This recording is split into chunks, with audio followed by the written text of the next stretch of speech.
Chances are you've been called by a robocaller. They're pesky, but can also be dangerous. So what is our Attorney General doing about those interruptions in our lives? New at 10, Channel 8 Eyewitness News reporter Joe Harris has that story. Joe? Rod and Megan, he actually just got back from Washington, where he was supporting a bill that would deal with robocallers, but he also has advice for what you can do to protect yourself.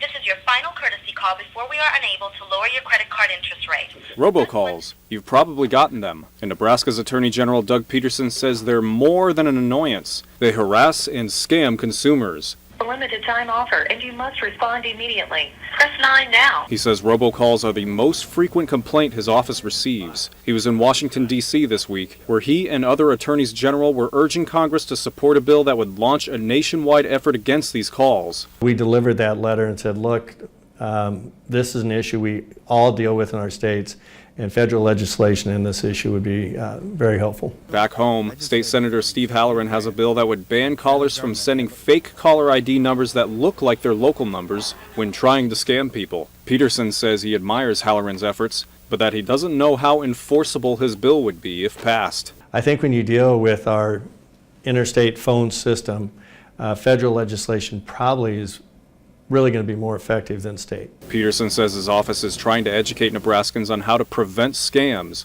including for the elderly, who he says get targeted more. On which credit card do you carry a balance on? Would that be your Visa card or a Master? The best thing you can do is not pick up the phone if you don't recognize the number. He says robocallers and scammers rarely keep calling a number if it keeps going to voicemail. And he says scammers are very persuasive people, so it's best not to start a conversation with them.